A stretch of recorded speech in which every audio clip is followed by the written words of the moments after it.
Bonjour, du coup, bienvenue à cette seconde étape de mon séminaire consacré à la ville et à ces espaces qui l'entourent. Et pour cette seconde séance, j'avais envie de m'attarder sur la notion des surréalistes et comment ce mouvement artistique allait aborder l'espace urbain. Je perçois plus cet exposé que je vais faire aujourd'hui comme un point historique qui va nous permettre d'évoluer plus vers une ville moderne.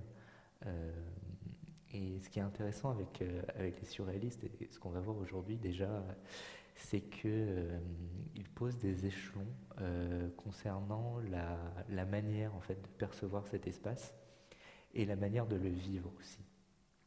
C'est pour ça que j'ai appelé l'exposé d'aujourd'hui Ville surréaliste, espace d'expérimentation et d'introspection.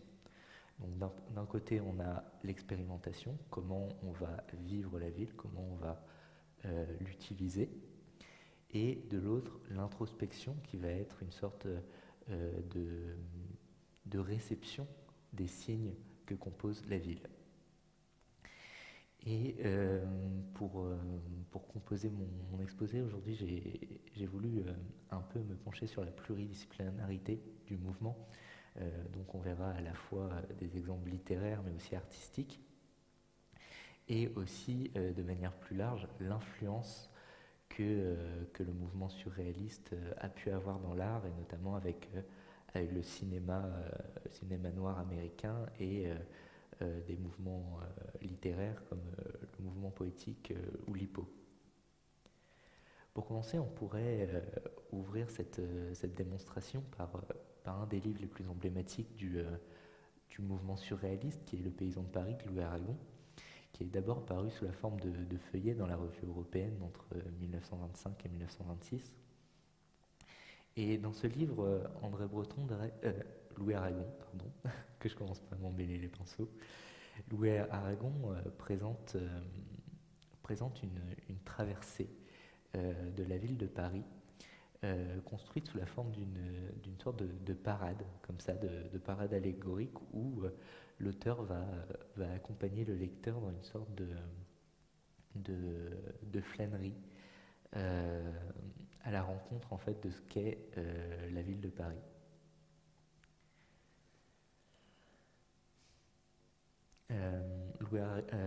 Dans son écriture, Louis Aragon va s'attarder sur, sur plusieurs aspects de cette ville.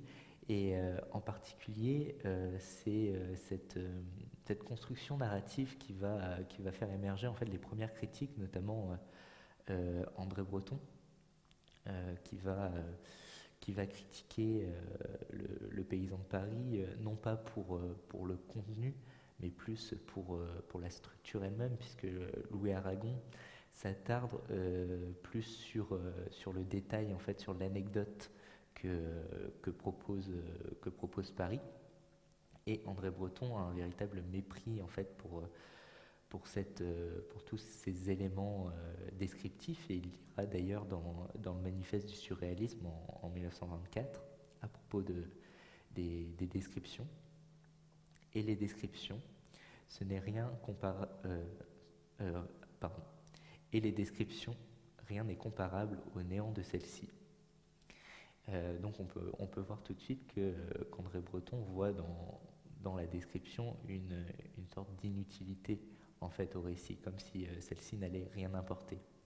Alors que Louis Aragon va, dans Le Paysan de Paris, utiliser ces descriptions et ces anecdotes pour créer une sorte d'imitation du discours d'un guide touristique, en quelque sorte, pour brosser un portrait assez ample de la ville de Paris.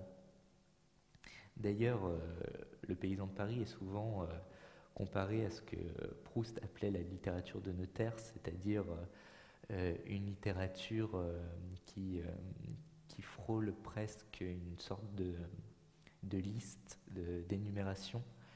Et Louis Aragon joue justement sur cette nuance de l'énumération en y introduisant un portrait plus sociologique de la ville. Et dans le paysan de Paris, on va avoir dans cette description très réaliste de la ville une part de fiction qui va entrer en jeu. Et d'un coup, le monde réel va se trouver effrité par un imaginaire. On va passer d'un témoignage à un témoignage approximatif. Et c'est à ce moment-là qu'on va sortir des limites du réel, justement, pour aller dans ce surréel. Je pense qu'on oublie trop souvent de décomposer la notion de surréalisme, mais le surréalisme, c'est aller au-delà du réel. Et c'est exactement ce que fait Louis Aragon en proposant une sorte d'interprétation comme ça des signes qui composent la ville. Et notamment, un des aspects qui est étudié dans son livre, c'est le décor que forme la ville. C'est une lutte avec l'immobilité du boulevard haussmannien, en quelque sorte. Et d'un coup, ce décor un peu du lieu commun va trouver une fantasmagorie, si on prend les termes de Walter Benjamin, une sorte d'hallucination. Et notamment, un des aspects qui va nous servir pour ce développement aujourd'hui, c'est la traversée qu'Aragon propose sur la notion d'intérieur-extérieur ou du privé-public, avec une forte résonance à la modernité architecturale qui commence à apparaître, et notamment avec les idées du Corbusier et de cette machine à habiter, et de nombreux artistes, notamment des artistes du mouvement Dada, ils voient une véritable tyrannie de la géométrie et de la transparence. Second exemple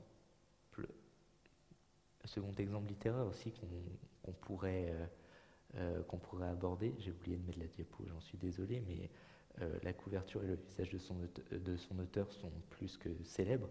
Il s'agit de Nadja d'André Breton, publié en 1928, où, comme dans le Paysan de Paris, on a une véritable proposition, une sorte de topographie de la ville de Paris, mais aussi un témoignage qui se lit à travers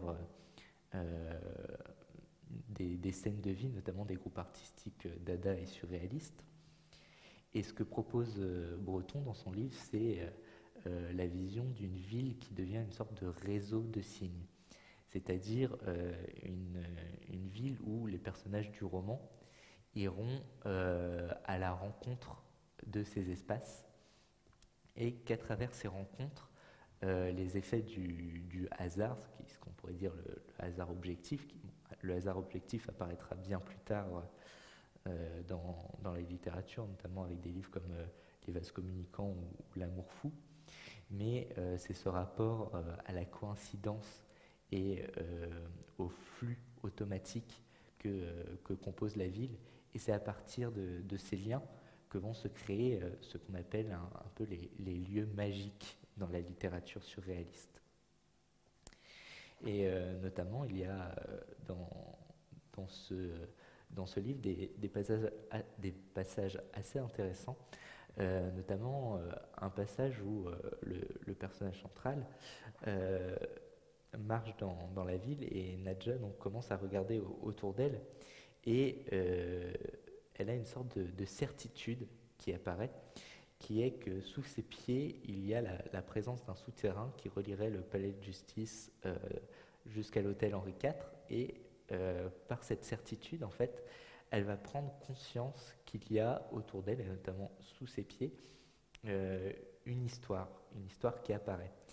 Et dans la philosophie de la ville, mais aussi dans la littérature de la ville, la notion d'histoire qui entoure ces espaces est très présente. On verra notamment au cours de la prochaine séance consacrée aux situationnistes que l'histoire qui construit la ville va avoir un impact sur la manière dont on perçoit personnellement la ville, puisque ce que montrent les surréalistes, il y aurait une sorte d'organe naturel qui ferait ressentir ces villes passées. Et comme dans Le Paysan de Paris, Breton offre une vision historique donc de la ville, mais cette vision historique s'étoffe de manière assez forte avec l'utilisation d'introductions de faces similées dans le livre, c'est-à-dire que l'auteur va parsemer le livre de citations venues à la fois d'affiches, mais aussi d'extraits de presse qu'il aura trouvés ou qui symboliseront justement ce milieu urbain. Et donc la ville dans Nadja devient un réseau de signes occultes, et encore une fois on retrouve cette notion de magie dans la ville. Maintenant, je souhaiterais qu'on s'attarde sur des productions plastiques, et pour cela, alors on a une production très florissante, mais j'ai voulu m'attarder sur une exposition qui a eu lieu au musée d'art de Lille, dont la commissaire d'exposition était Sophie Lévy, et qui s'appelle La Ville Magique.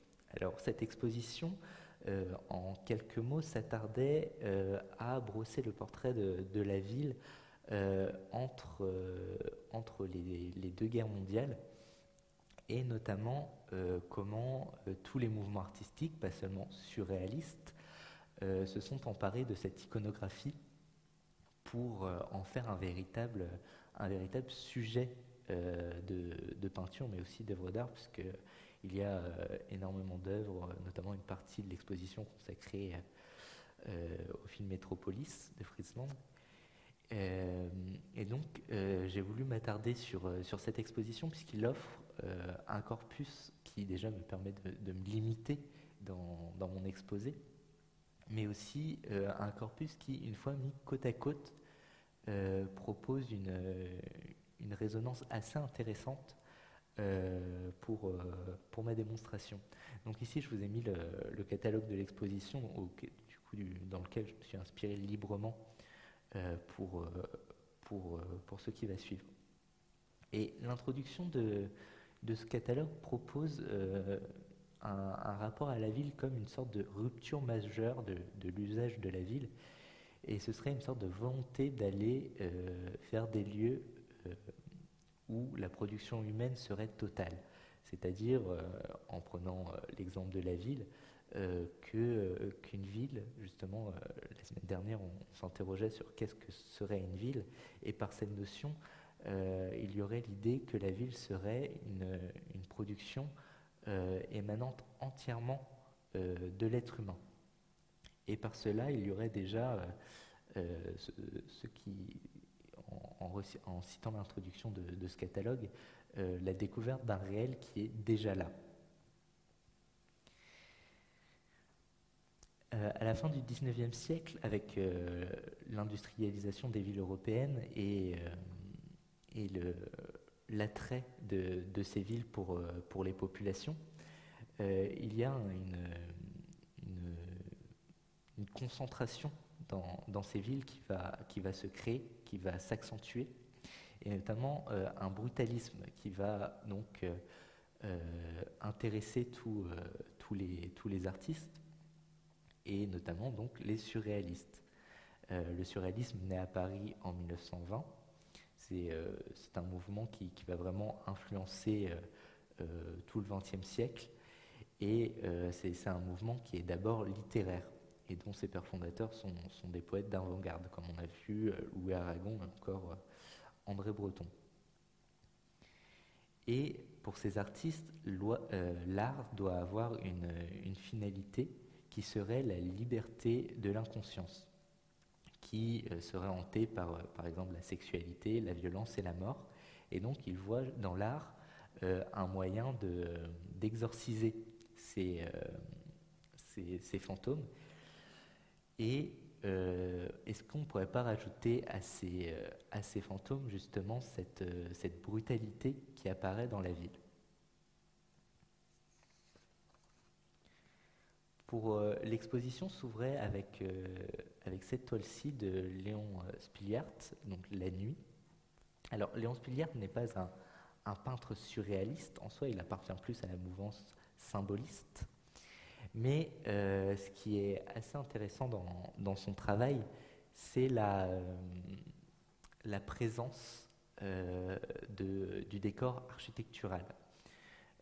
Directement par ses colonnes, la scène se situe dans un milieu urbain, mais si on regarde de l'autre côté de la toile, on a une sorte de plaine comme ça qui semble se dessiner, qui sera plus assimilée à une mer.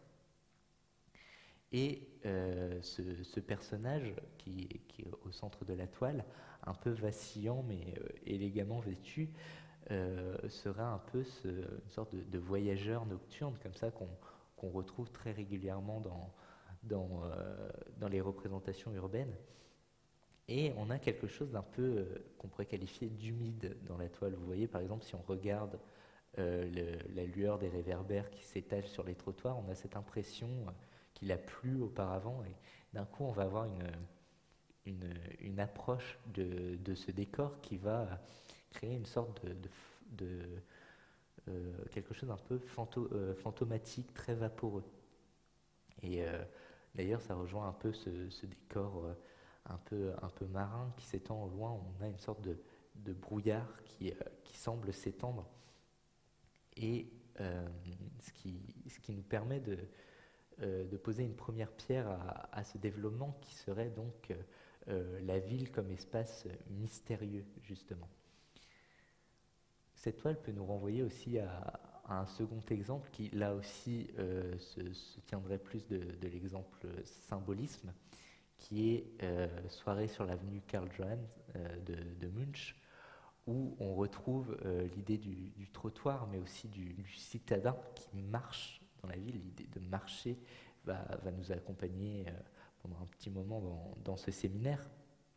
Et on a une sorte, voilà, si on regarde la manière dont sont peints les visages, on a aussi quelque chose d'un peu fantomatique, blafard dans certains d'entre eux qui font presque allusion à des visages un peu mortifères comme ça, qui subissent le décor plutôt qu'ils ne le vivent, contrairement à l'autre personnage de la toile de Spiliart, où on avait cette solitude, mais un personnage qui, dans sa silhouette, montrait une autre appréhension de l'espace qui était plus de l'état d'ivresse. Et pour rentrer dans des exemples concrètement surréalistes, alors je vais sûrement écorcher le nom de cet artiste, mais je me lance, qui est donc le travail d'Anton Ratcherscheid, qui est donc un peintre allemand et qui va s'attarder dans plusieurs toiles de sa carrière à représenter le citadin dans son décor naturel, donc qui serait le monde urbain. D'ailleurs, ici, sur cette première diapositive, j'ai juxtaposé donc l'homme au gant jaune avec un portrait donc de l'artiste, et on voit qu'il y a une sorte de proximité comme ça entre l'artiste et son modèle. Déjà, on peut voir dans le décor, on a cette rue totalement déserte avec la rue qui forme, vous voyez, une sorte d'échelonnage. On a cette rue avec un virage et d'un coup, on a deux plans qui vont se superposer. C'est exactement ce qu'on retrouve dans la toile, où on a ces deux immeubles sur deux plans différents qui vont donc permettre de créer un volume. Et aussi, second point de ressemblance, qui est donc l'habit du personnage, son attitude, où on retrouve le chapeau melon, l'homme ganté, le nœud papillon. On voit clairement donc l'influence de la photo sur la toile, et presque le modèle de la toile qui devient artiste, ou l'artiste qui devient modèle de la toile. Et ce qui est intéressant quand on se penche vraiment sur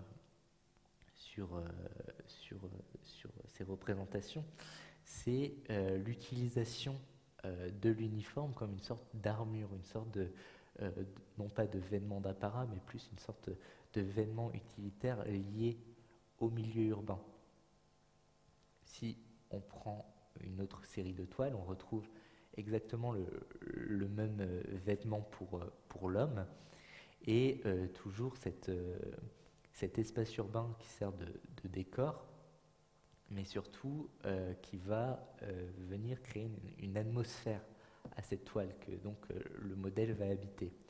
Et on a une sorte de solitude qui apparaît. Si on prend la maison du numéro 9,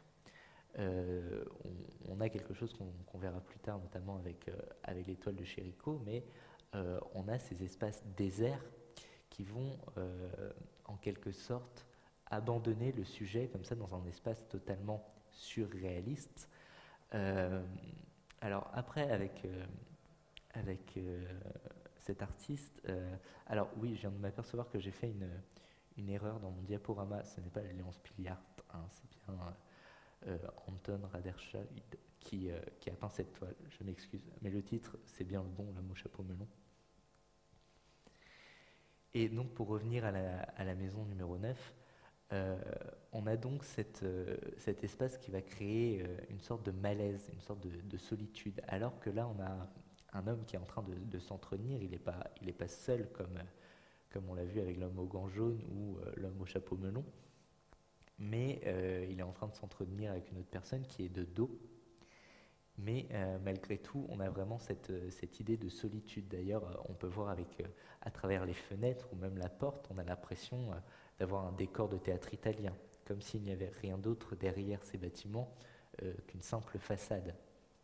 C'est exactement la même chose avec l'homme au chapeau melon, ou dans l'immeuble qui est juste derrière lui, on n'a pas, comme s'il n'y avait pas d'intérieur en quelque sorte dans ces bâtiments.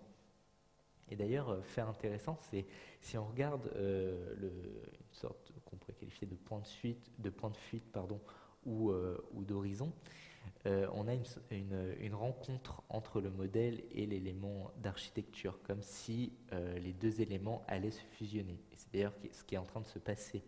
Il y a une sorte de fusion comme ça entre l'homme et son milieu qui est en train d'apparaître. L'homme et son milieu sont les notions primordiales pour capter l'idée et l'intérêt des surréalistes à la ville.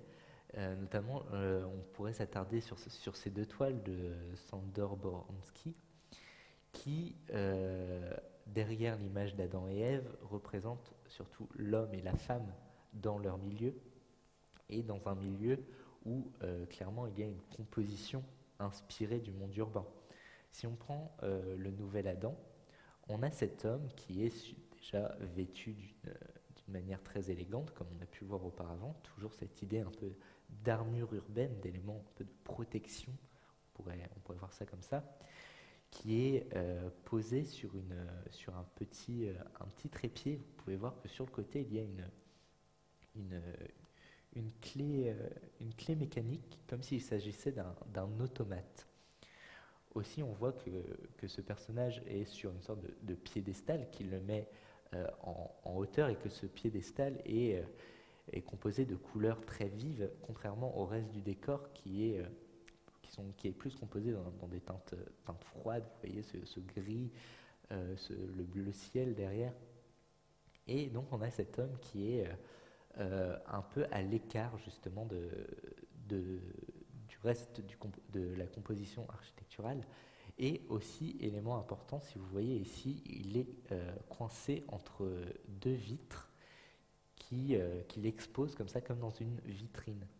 Et donc, d'un coup, on rentre dans un autre élément qui est l'élément d'exposition, dont Walter Benjamin parle assez souvent, notamment dans son livre Paris, capitale du XIXe siècle, le livre des passages, et notamment en employant la notion de fantasmagorie pour qualifier les marchandises qui sont exposées dans les vitrines des magasins. Et donc les fantasmagories, ce seront des marchandises qui sont exposées dans un but unique d'être liées au plaisir, à la consommation et surtout à la convoitise. Et donc on voit cet homme qui devient clairement une marchandise. Si on regarde la nouvelle Ève, on a aussi cette même composition, la femme sur un piédestal qui semble un peu léviter, comme ça, dans la rue. On peut voir ici les immeubles, mais l'espace dans lequel elle se trouve a l'air d'être un peu à l'extérieur du reste de la ville, comme s'il s'agissait d'un passage couvert, par exemple. Et nous avons, contrairement à l'homme qui a un visage détaillé, un vêtement vraiment qu'on peut observer, ici la femme a quelque chose de très rudimentaire en fait dans sa composition. On s'arrête presque à la forme de la femme. On a juste cette robe qui est empreinte à des modèles de mode très avant-gardistes. Et directement, on peut comprendre que la femme emprunte les traits du mannequin de présentation dans les vitrines. D'ailleurs, juste derrière, on retrouve une esquisse de mannequin de vitrine.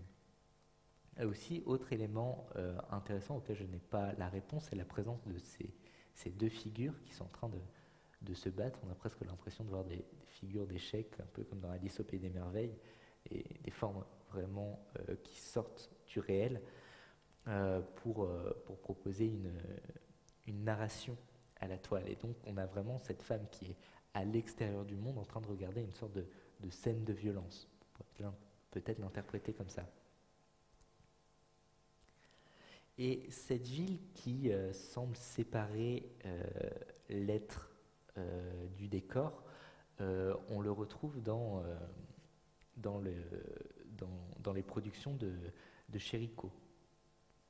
Chérico, donc, qui est un peintre qu'on qualifie de métaphysique, c'est-à-dire qui va proposer une approche du décor, mais qui va au-delà en fait de son utilité et qui va questionner en fait les formes elles-mêmes.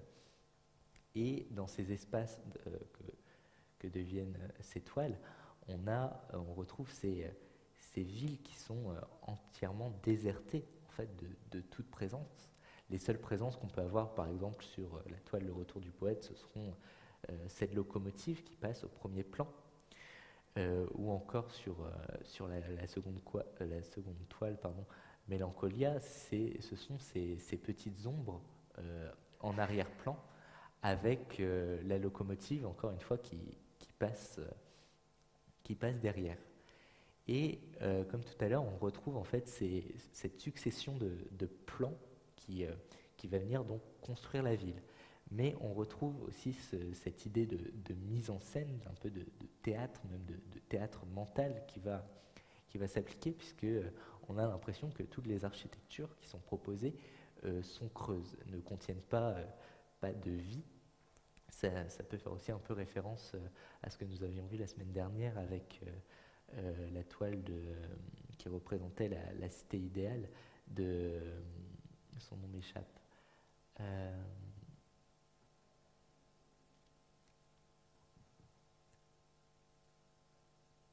Son nom me reviendra sans doute plus tard. Mais ce peintre de la Renaissance, justement, où on avait une architecture parfaite, mais un décor qui était déserté de toute présence. Aussi, autre élément assez important, je trouve, c'est par exemple dans la toile Mélancolia, c'est la présence de ces sculptures. Sculptures qu'on retrouve dans des toiles comme la place d'Italie ou l'énigme du jour, et qui renvoient à l'idée d'histoire. Donc ce décor qu'on percevait vide, d'un coup va être perturbé par l'idée que cet espace aurait eu une histoire. Puisque la plupart du temps, par exemple sur l'énigme du jour, on a vraiment l'impression d'être face à une sculpture qui représente une sculpture historique d'un personnage illustre qui renvoie donc à un passé. On retrouve sur ces deux toiles, encore une fois, la locomotive, mais aussi les cheminées d'usine, ou encore les silhouettes comme ça qui semblent totalement perdues dans ce décor. Mais c'est surtout l'idée de modernité qui apparaît dans ces toiles. Le train va nous montrer qu'il y a une vie et surtout un extérieur à cet espace. Les cheminées vont nous montrer les cheminées d'usine vont nous montrer qu'il y a une activité industrielle qui existe dans cette ville. Aussi, autre point important qui est, vous pouvez voir par exemple sur Place d'Italie, le mur au fond de la toile qui va délimiter un intérieur à la ville et un extérieur. Ça renvoie aussi à ce qu'on essayait de penser la semaine dernière avec les remparts de la ville, où les remparts venaient symboliser clairement la présence, la forme de la ville dans un espace. Et donc, contrairement à ce que serait un théâtre, juste un élément isolé, ici, Chérico nous montre l'idée qu'il y a un ensemble qui existe par ce mur. Aussi, on verra ça dans une autre séance, mais les toiles de Chérico ont inspiré Paul Grimaud et Jacques Prévert dans la réalisation du film d'animation Le Roi et l'Oiseau, où l'action du film d'animation se passe dans une ville comme ça qui semble être désertée de tout habitant et qui pose la question en fait de l'utilisation des espaces et de la hiérarchisation par le pouvoir d'une ville. Un peintre assez voisin de Chérico, qui est Paul Delvaux, nous montre aussi ces espaces comme ça qui semblent bizarrement construits, des villes des espaces urbains qui perdent leur sens en quelque sorte. Ici, vous pouvez voir la trace des constructions, ces murs blancs qui donc vont créer cette illusion de rue. En fait, ne sont que des pans de murs comme ça mis successivement les uns à côté des autres et qui sont en réalité habités par la nature. On a juste une sorte de façade comme un décor hollywoodien qui vient structurer cette rue. Donc on peut voir aussi les lampadaires qui donnent le titre au tableau et qui vont donc créer cet espace et cette scène aussi mystérieuse que celle qu'on pouvait voir sur les toiles de Chérico. Et dans les peintures de Paul Delvaux, en plus d'avoir cette architecture hors du commun, cette architecture de théâtre, on a des présences qui sont plus détaillées que celles de Chérico, où on a très souvent la présence de femmes qui font un peu référence à des femmes qu'on pourrait voir plus sous la forme de statues antiques, de grandes prêtresses, comme ça, de femmes à la fois sacrées, dangereuses et indépendantes, et qui vont se livrer à des scènes à la fois de la vie ordinaire, mais qui vont poser la question justement de l'ordinaire. Par exemple, on peut voir le cheminement de deux femmes en train de porter un brancard dans la plaine. D'un coup, on se questionne sur l'action qui se déroule, peut-être un rite funéraire ou quelque chose qui se rapprocherait plus du religieux. Une seconde toile, la rue du Tramway. Donc je m'excuse, mais je n'ai pas trouvé cette toile sur internet, donc j'ai pris en photo le livre et on voit la tranche en plein milieu. Donc la tranche ne fait pas partie de la toile. Mais on retrouve aussi donc ces femmes au corps dénudé qui ramènent à l'idée d'antique. Mais aussi là, on a une architecture presque antique, où on voit cette colonne, cette terrasse aussi qui va nous permettre de s'introduire dans la toile. Et aussi, on retrouve des points qui nous ramènent aux peintures de Chérico, par exemple l'usine ou le tramway qui nous ramène au ferroviaire, des trains qu'on voyait tout à l'heure. Et donc qui montre qu'il y a une activité on est dans une toile qui va au-delà du fantasme féminin, mais qui nous montre en fait une sorte d'ouverture en fait du privé. C'est ce que fait par exemple Aragon dans Le Paysan de Paris, avec cette interaction entre les espaces publics et privés, c'est que d'un coup, on va s'introduire en fait dans quelque chose que le piéton ne devrait pas voir. Et là, en tant que spectateur de la toile, on a les murs qui semblent se disloquer et nous permettre de voir à l'intérieur de l'architecture. Aussi, on pourrait voir dans le rapport entre Chérico et Delvaux cette présence du train comme quelque chose qui se rapproche de la mélancolie du départ ou du voyage aussi. Puisque dans la ville, il ne faut pas oublier cette idée de flux constant qui est présent et cette idée de déplacement. Et donc souvent les toiles de Chérico sont perçues comme une approche de la ville comme un aspect mélancolique.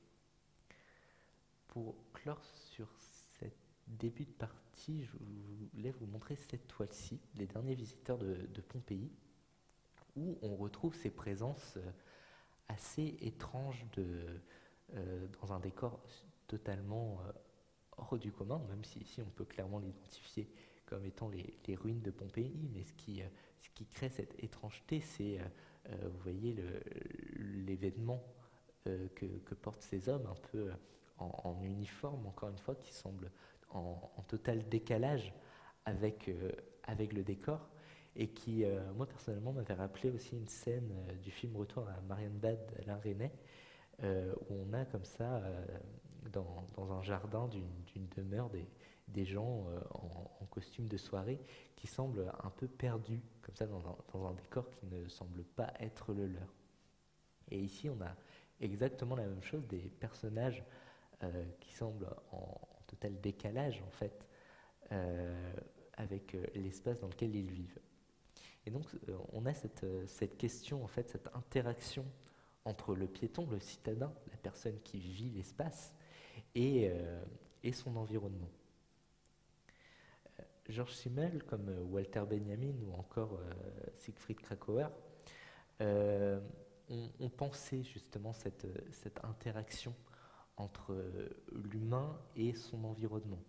Et ce qui en sort de la pensée de ces trois penseurs, c'est l'analyse de la disparition de l'attention qu'on a dans une ville.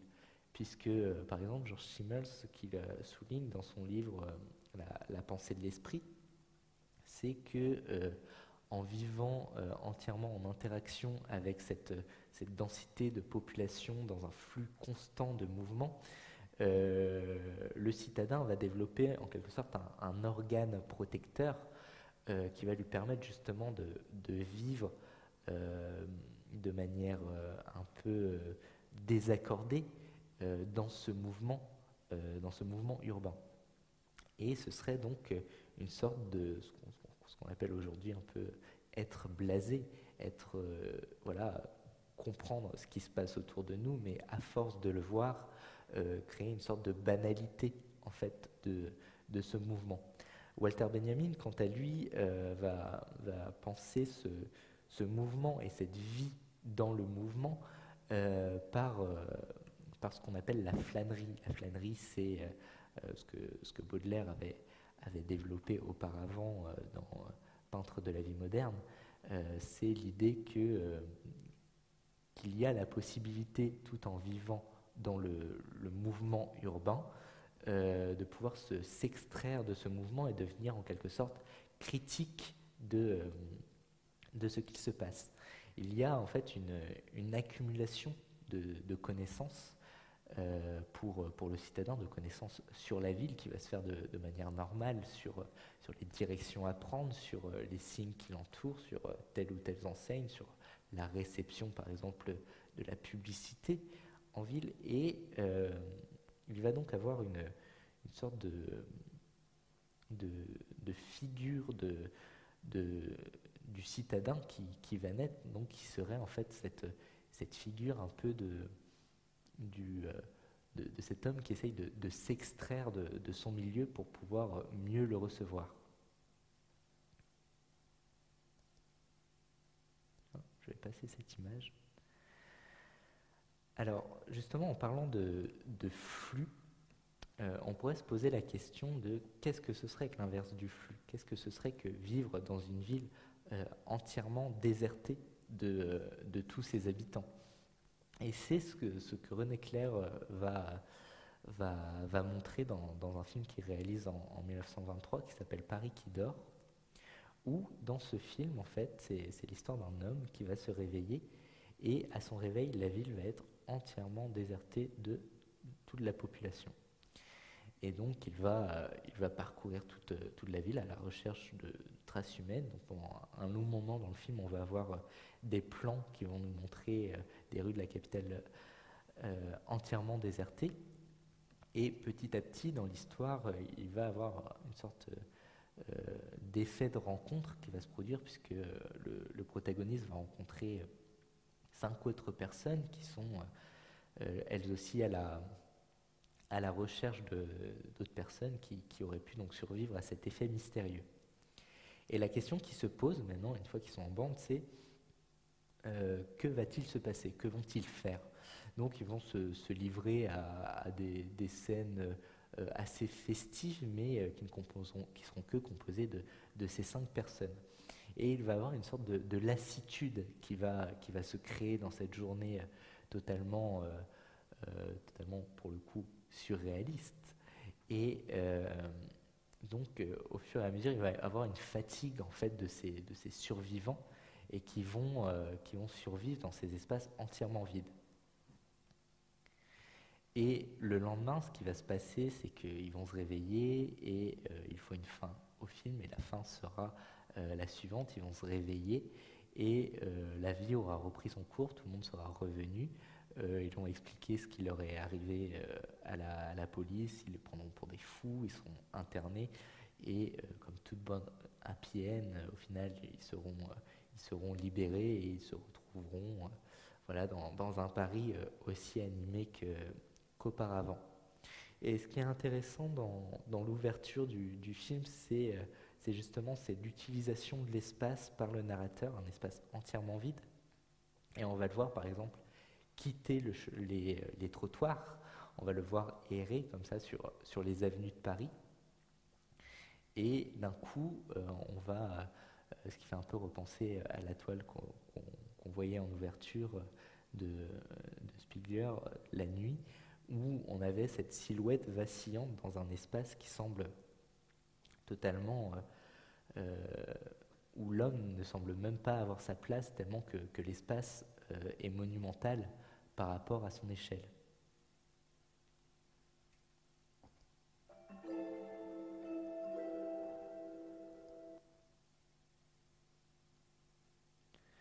On retrouve cette idée de vide comme ça dans cette photo de Brassailles, donc la fontaine de la place Concorde, où là il y a l'utilisation de miroirs dans l'eau de la fontaine, et autour de cet espace on a vraiment l'impression de désert. On a juste ces jeux de reflets qui composent l'image, et on va avoir une sorte d'espace qui vit uniquement sur son architecture.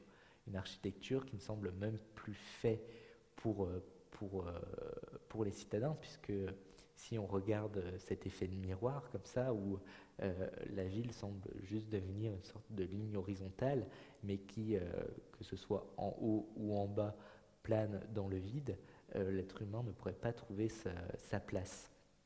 Et donc il y a seulement cet effet esthétique des statues ou encore de la colonne qui vont construire cet espace où on aurait juste un aspect esthétique qui va structurer donc l'image. Dans ces 2 images de Brassailles, là pour le coup, on a déjà sur la première la présence de citadins, et sur la seconde beaucoup moins, mais on retrouve cette idée d'espace composite en quelque sorte. Par exemple, si on prend la première image, le passage de l'Institut vers le quai de Conti, on a ce reflet un peu comme sur l'image précédente, une impression d'effets de miroir comme ça qui s'ouvrent entre ces deux arches. Et on a une architecture, en fait, une structure qui va créer non pas une sorte d'esthétique comme on pouvait le voir, mais plus une logique de déambulation. Et là, on a vraiment cette prise en compte d'une ville faite pour le passage justement vers la transition vers d'autres espaces, et notamment l'idée du passage en soi qui permet de s'acheminer d'un espace à un autre tout en passant sous un autre espace avec l'idée de voûte et de tunnel. Aussi l'idée de la photo du passage du Palais Royal, c'est cette idée de longueur comme ça qui semble s'étendre à l'infini, avec sur le côté, vous pouvez voir une sorte d'encorbellement de portes qui s'ouvrent sur des boutiques uniquement visibles par leurs enseignes. Le passage, comme le dit Benjamin dans Paris, capitale du XIXe siècle, c'est un lieu de mise en scène, déjà de mise en scène de soi, c'est un lieu où on vient se montrer, mais aussi de mise en scène de la marchandise, comme je le disais tout à l'heure. Et d'un coup, dans ces espaces où la marchandise devient un peu acteur, on a une sorte de dénaturation de l'objet en quelque sorte. L'objet devient, à travers cette mise en scène, une sorte d'accentuation de ce qu'il est déjà pour lui-même. Et par exemple, à travers ces deux toiles de Connery Maddox, on a cette mise en scène de l'objet par le passage, et aussi cette idée du visible et de l'invisible, ce qu'on voyait tout à l'heure, l'idée du privé et du public, qui semble être mis un peu en questionnement dans ces passages, justement. Dans la première toile, passage de l'opéra, on a une architecture qui semble déjà beaucoup plus concrète que celle qu'on a pu voir avec Chérico, mais on a toujours un peu cette étrangeté dans la manière de l'utiliser, de l'exploiter. Vous voyez, ces personnages, on voit qu'ils sont clairement juste en transition dans ces espaces. Et on a aussi de l'ouverture sur l'extérieur. On n'a plus de murs qui nous séparent entre l'intérieur et l'extérieur.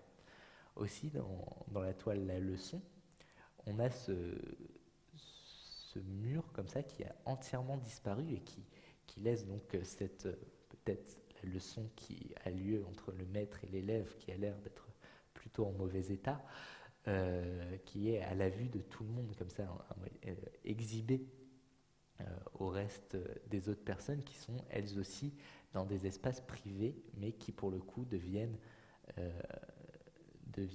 visibles par le monde extérieur. On a dans cette toile, notamment dans cet immeuble, une sorte de mini-scénette en fait, qui va se jouer des extractions de vie. Ça fait penser un peu à Vie mode d'emploi de Pérec, où en passant d'appartement en appartement, on a des petites histoires qui vont se créer. Et le point commun entre ces deux toiles, ce serait justement cette étrangeté. On retrouve justement cette étrangeté qu'on voyait tout à l'heure, que ce soit avec Chérico ou Spiliart, qui semble placer le piéton dans des situations qui ne semblent pas faites pour lui. Et une des œuvres qui montre bien cette situation un peu mystérieuse, alors là on quitte clairement les surréalistes avec Hopper, mais dans Night Shadow, on retrouve, comme on voyait dans cette première toile, des ombres très étirées avec l'utilisation de la lumière des réverbères, et ce personnage qui semble un peu perdu, comme ça, qui marche sur la rue, qui semble divaguer dans cet espace. On a l'impression, par exemple, d'avoir un plan d'un film d'Hitchcock. Aussi, autre toile connue de Hopper, Oiseau de nuit. Alors Homer Simpson la joue très bien, mais l'original est beaucoup mieux, où on a cet espace qui propose un réel mystère. Par exemple, Oiseau de nuit, vous voyez, dans ce virage, on pourrait presque imaginer d'un coup, comme ça, une voiture de gangster arriver et rentrer dans le café, ou encore on pourrait s'interroger sur l'identité des personnages accoudés au comptoir. Qui sont ces personnes? Peut-être la personne de dos, on ne voit pas son visage, une personne de la pègre attendant un rendez-vous, ou ces deux personnes faisant partie d'un réseau de prostitution, qui sait. Et on a le reste de la ville qui demeure immobile. On n'a plus les yeux de la rue pour nous regarder, et d'un coup on a une libération justement de ce regard de l'autre pour proposer une fiction qui va se créer donc par le mystère. C'est exactement ce qui se passe avec Night Shadow. On retrouve ce virage comme ça, et cette personne qui se rend peut-être à un rendez-vous d'espion. Cette étrangeté, on la retrouve dans plusieurs des œuvres, et on voit qu'il y a une réelle influence surréaliste, notamment dans cette image que j'aime beaucoup, où on a voilà cet homme dans un espace totalement désert, un espace qui, même vous voyez avec les fenêtres où on ne voit pas la lumière, là on voit encore un peu de lumière, peut-être ici ce serait la vitrine de Nighthawks, si on faisait une extension comme ça de toutes ces toiles, et ces personnages qui semblent attendre quelque chose. Mais attendre quoi? Et ce quoi, justement, ça pourrait être une des portes d'entrée de ce séminaire. Qu'est-ce qui pourrait se passer dans la ville, où on pourrait encore trouver ces espaces qu'on pourrait dire d'aventure dans le milieu urbain. Et cette étrangeté de la ville a fortement influencé le cinéma américain, notamment on peut parler du film La Cité sans voile de Jules Dassin, où dans ce film on a déjà cette ouverture qui est assez emblématique du cinéma noir américain, avec une vue panoramique sur la ville et la voix off du personnage qui va nous accompagner. Et surtout, on a dans ce film un détective privé qui s'appelle Jim Averdon, et qui va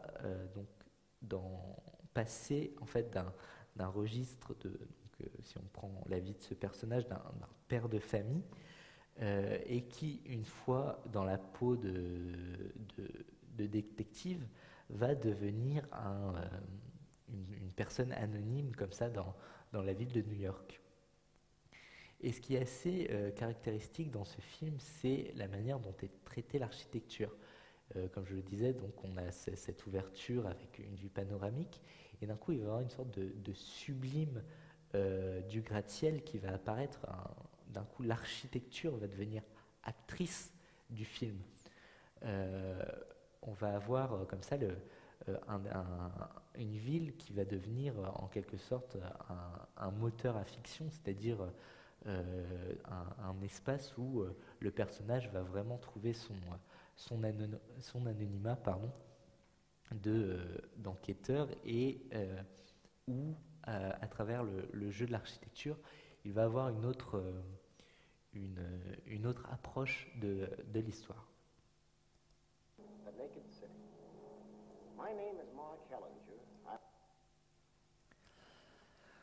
Alors aussi, autre élément intéressant dans ce film, qui est une des scènes de course-poursuite qui est proposée, comme dans tout bon film noir,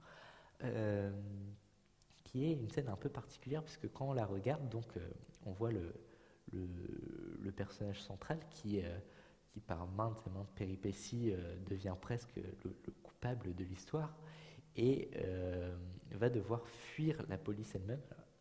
Et ce qui est intéressant dans cet extrait, c'est qu'on voit donc ce personnage fuir, qui est poursuivi par des voitures de police, et en empruntant un chemin il va arriver en quelque sorte à se débarrasser de ces voitures, puisque c'est un chemin en hauteur, donc on y accède par un escalier qui devient en fait une zone piétonne qui va vraiment se situer à l'extérieur de la ville.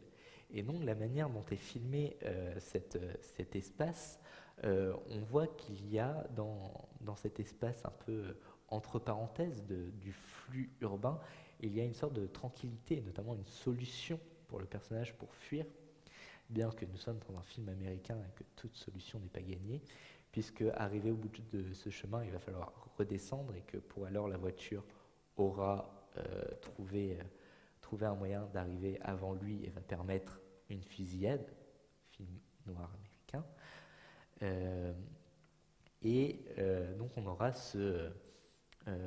cette idée en fait qu'il y a des espaces de transition qui permettent justement en quelque sorte de sortir de ce flux. C'est ce qu'on verra notamment sur un séminaire consacré à la marche et au pas de côté.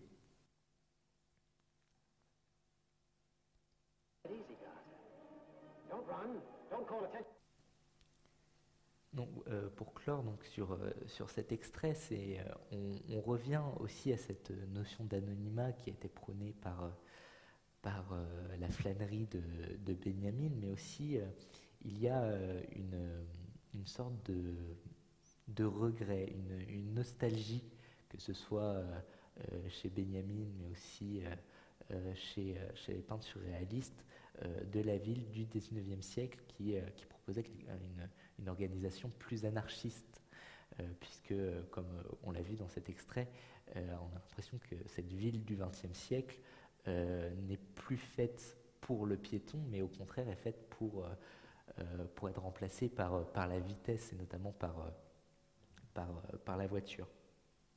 Et d'ailleurs, on pourrait faire un lien assez intéressant entre Benjamin, mais aussi Krakauer, qui pensait que le cinéma était un bon moyen pour réintroduire le piéton dans la ville, puisque Krakauer écrit que le spectateur de cinéma, par sa réceptivité au phénomène éphémère de la réalité,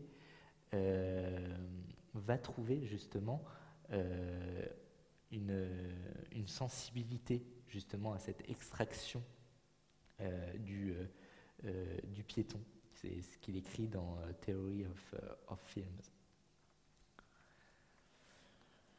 Et donc le paysage urbain serait un paysage composite. C'est ce que nous montreraient les peintres surréalistes, c'est-à-dire un espace fait de plusieurs autres espaces. Des espaces à la fois faits pour la marchandise, comme peut-être le passage, mais aussi des espaces privés ou encore des espaces de circulation pour soit la voiture, comme on l'a vu avec la cité sans voile, ou des espaces pour les piétons, quitte à que ces espaces deviennent désertiques, comme le montre Chérico.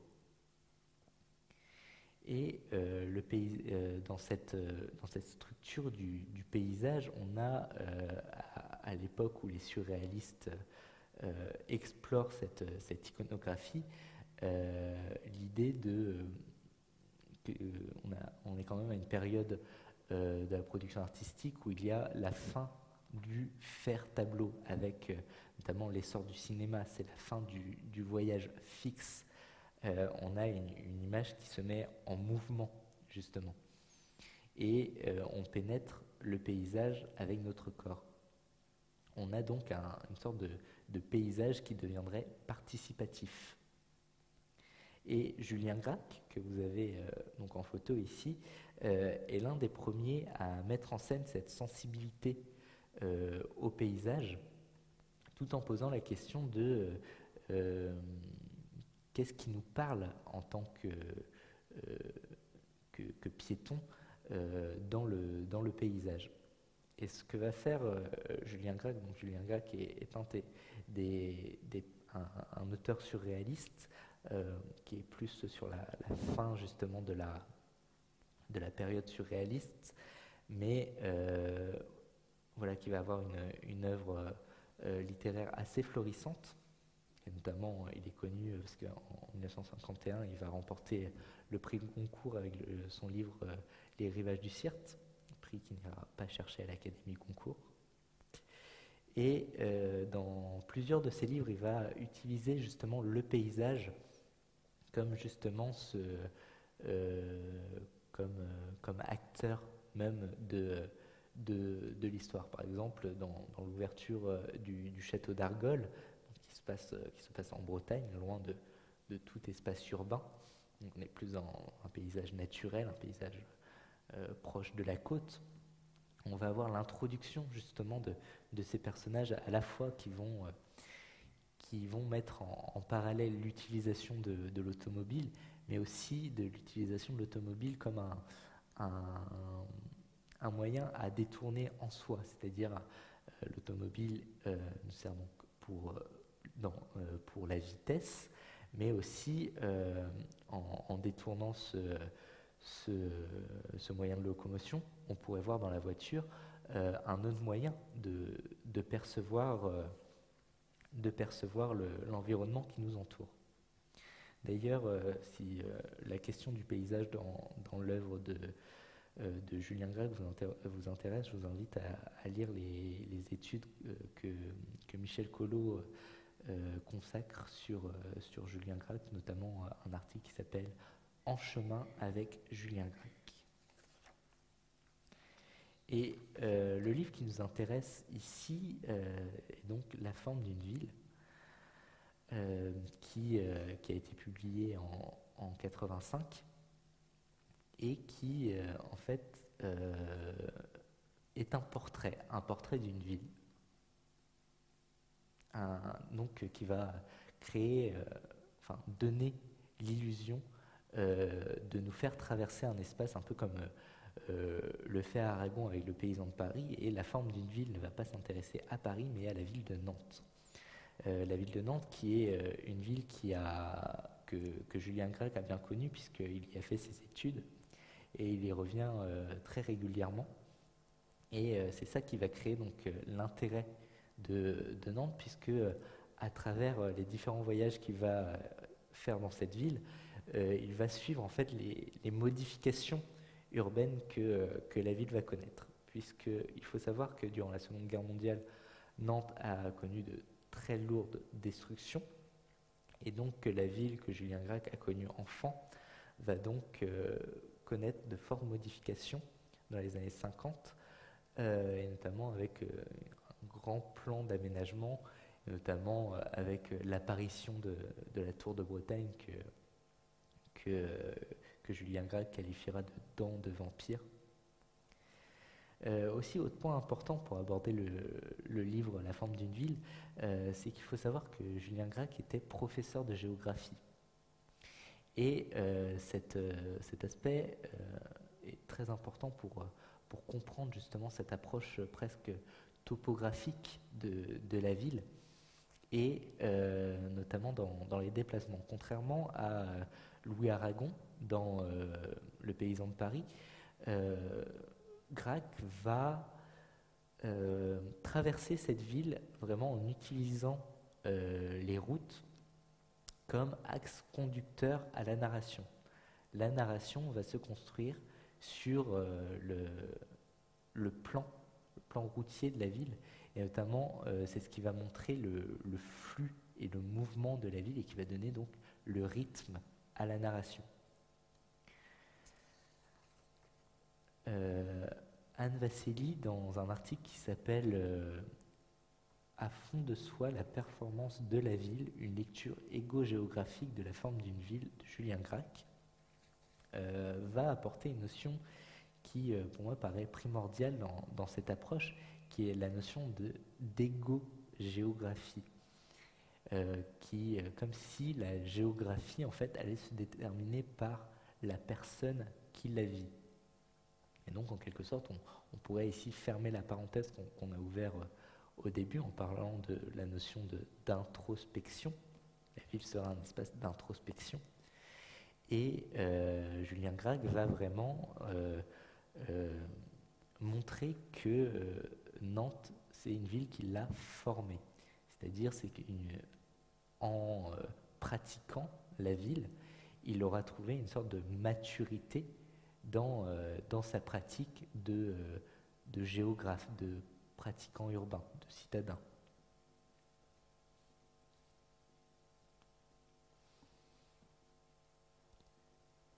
Pour finir cette démonstration, je voulais qu'on fasse un saut temporel, mais qui n'est pas si lointain que ça, avec Jacques Roubaud, qui est un auteur du mouvement Oulipo. Oulipo, c'est l'ouvroir des littératures potentielles, qui se propose en fait ce mouvement qui a été fondé dans les années 60 par Raymond Queneau, qui réunit à la fois des peintres, des écrivains, mais aussi des mathématiciens, qui propose en fait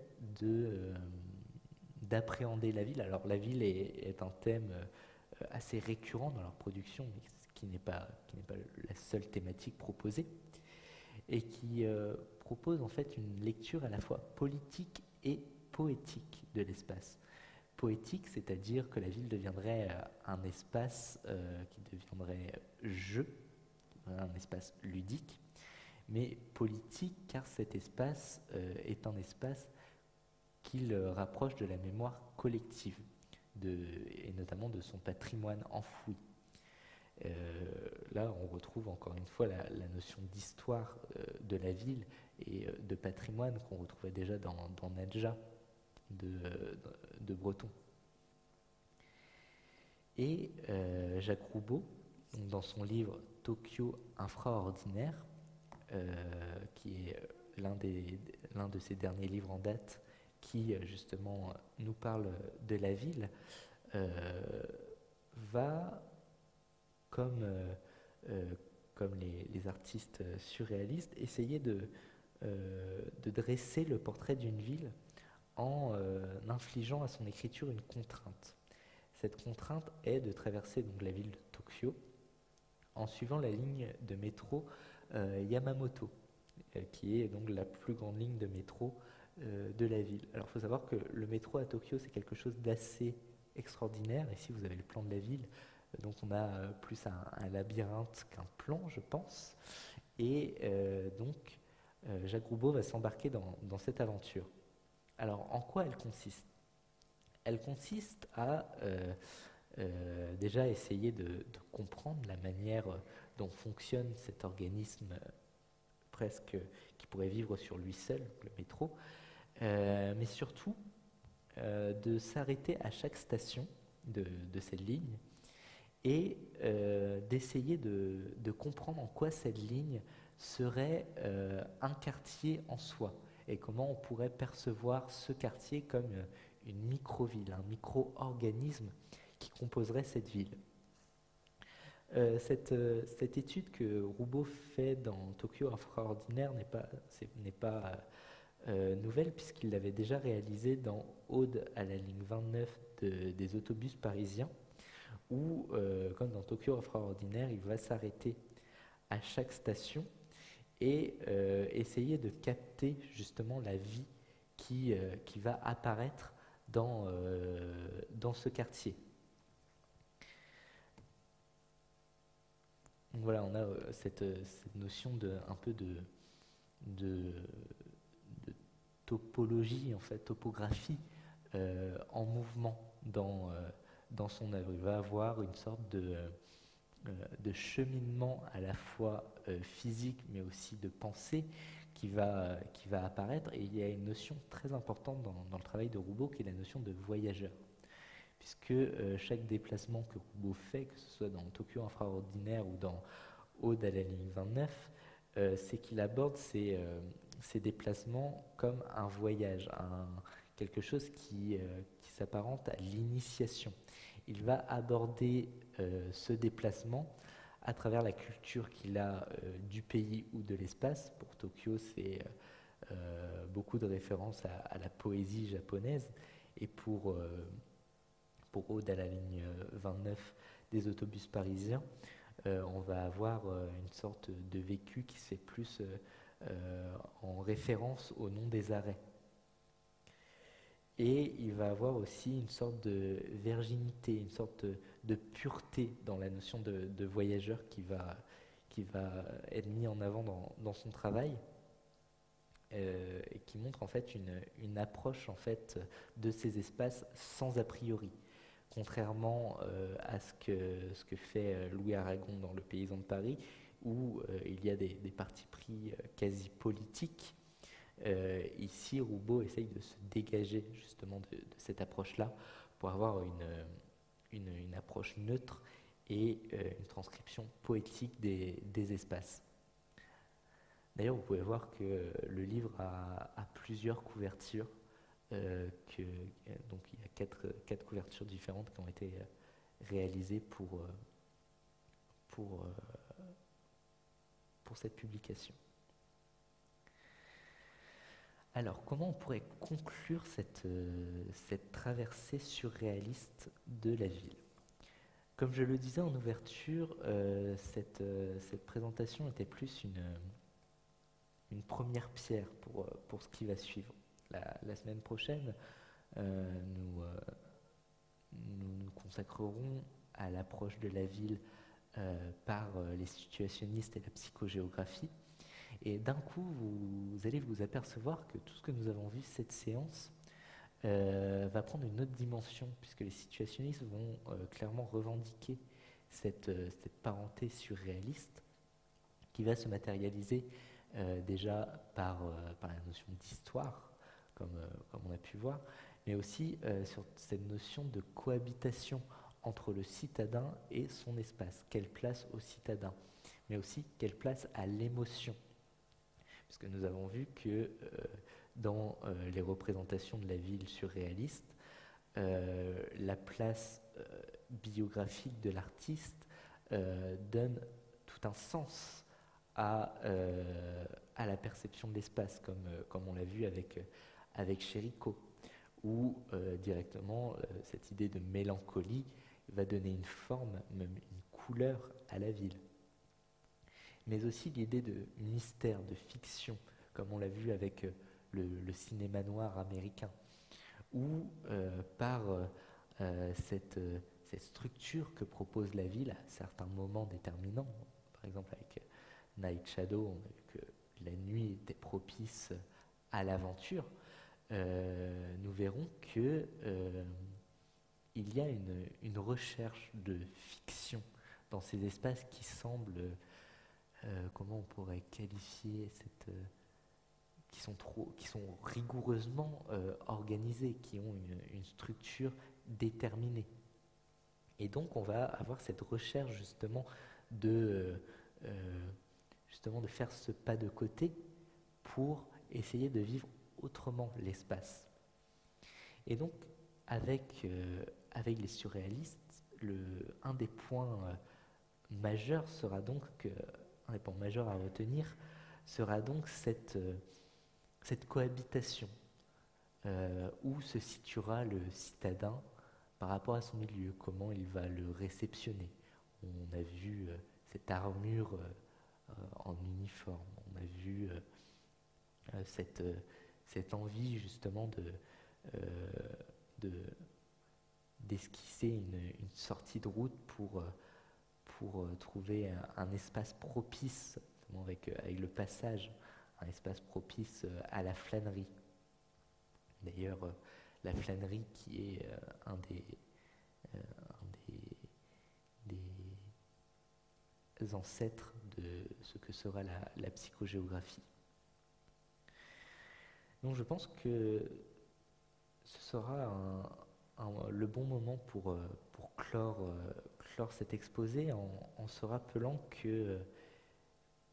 qu'au XXe siècle, dans cet entre-deux-guerres, on a cette recherche comme ça, cette pensée qui va traverser les arts de cette cohabitation et aussi cette prise en compte de l'essor de l'urbain qui va être en quelque sorte la première pierre de ce que sera plus tard la ville moderne. Merci.